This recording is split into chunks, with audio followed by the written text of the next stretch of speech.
Welcome back to The Explainer. Today we're unlocking what is honestly a total superpower.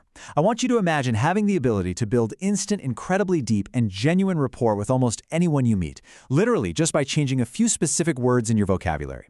It sounds a bit like magic, I know, but it's highly practical and it's grounded in the fascinating world of Neuro-linguistic Programming, or NLP. Our entire focus today is on mastering sensory-based language so you can flawlessly match another person's internal world. But, before we get to the solution, we've got to look at the problem. Have you ever had one of those conversations where you feel like you're just speaking a totally different language from the person in front of you? You're explaining yourself perfectly, but they just aren't getting it. It's like this invisible friction, right? You might be communicating the exact same concept, but your words are just bouncing off them. Well, the truth is, you might actually be speaking a different language, at least a different internal language, and that is exactly what we're going to fix today. Okay, let's dive into this. Here is our roadmap for the explainer. First up, maps of the mind. Second, the 3 sensory channels. Third, spotting the hidden clues. Fourth, the power of predicates. And finally, building deep rapport. Let's get right into it.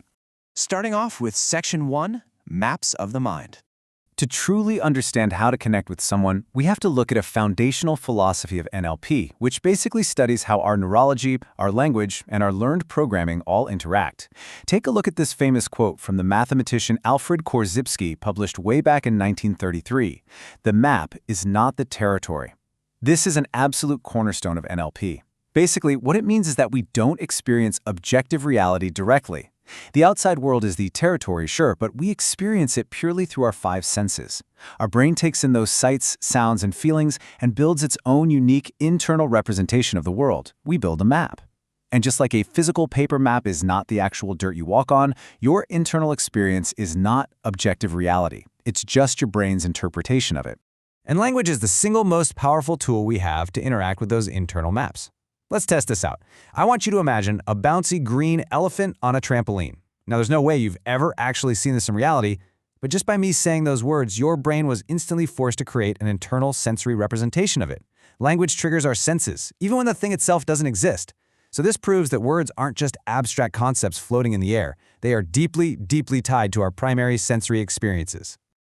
Moving on to Section 2, the 3 sensory channels. So let's look at how this plays out in our everyday interactions. How exactly are we constructing these internal maps? Well, we do it through very specific sensory channels. In the NLP world, these are called representational systems, or the VAC channels. VAC stands for visual, auditory, and kinesthetic.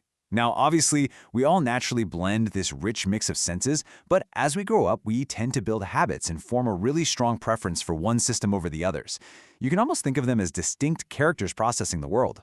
A highly visual thinker is making mental pictures, seeing memories, and paying close attention to colors and shapes. An auditory thinker is deeply tuned into sounds, voices, and their own internal dialogue. And a kinesthetic thinker is processing the world through physical touch, bodily awareness, and deep internal emotions and feelings. Which brings us to Section 3, spotting the hidden clues. If everyone is walking around favoring a different sensory channel to process reality, how do you actually figure out which one they're using? Well, the cool thing is, our bodies constantly leak information about what our brains are doing. This brilliantly illustrates what to look for. Notice how a visual thinker operates. When they're accessing a memory or constructing an image, their eyes typically move up or they gaze off, kind of defocused. And because they're trying to keep up with these fast-moving pictures in their head, their speech is often rapid and a bit higher in pitch.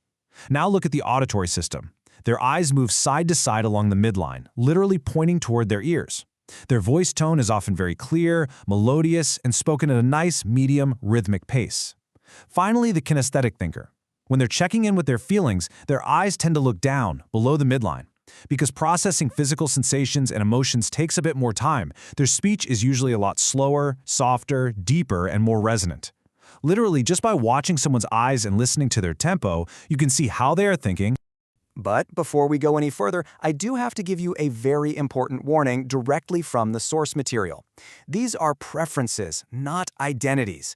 Please avoid rigidly labeling people. You don't want to point at your coworker and say, "Oh, Bob is an auditory." Human beings are complex, and we use all of our senses depending on the context. We're just looking for their preferred system in a given moment. We aren't diagnosing their entire personality. All right, Section 4, the power of predicates. This is the absolute climax of our explainer today. We've talked about eye movements and voice tone, but the ultimate master key lies in the actual spoken words a person chooses to use. In NLP, these specific words are called predicates. Predicates are sensory-based words, nouns, verbs, or adjectives that act like a flashing neon sign pointing directly to the representational system someone is actively using inside their head. They are literal verbal accessing cues. The everyday language you use provides direct clues to your internal world. Let's look at some real-world examples so you can hear the difference. If someone is in a visual state, they're going to use visual predicates. They'll say things like, "I see what you mean," "Let's picture this," or "That's a really bright idea." If they're in an auditory state, the vocabulary completely shifts. They'll say, "That sounds good to me," "Your message is clear as a bell," or "I need to tune into this." And if they are kinesthetic, physically feeling their way through a problem, they'll say, "I can't quite grasp the concept. This is a heavy issue," or "We need a smooth transition." They are conveying the exact same underlying meanings, but with completely different sensory languages. And this is exactly where the magic happens or completely fails. Picture a mismatched conversation.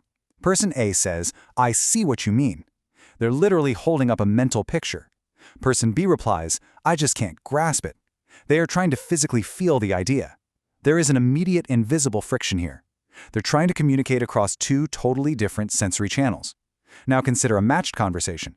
Person A says, "I see what you mean." Person B meets them in their internal reality and replies, "Let's look at it closer." Seamless flow.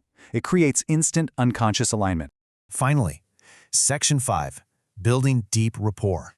So how do we actually take everything we've just learned and use it to dramatically improve our everyday interactions? Well, the sources describe rapport as the quality of relationship that results in mutual trust and responsiveness. When you have genuine rapport, people feel deeply acknowledged.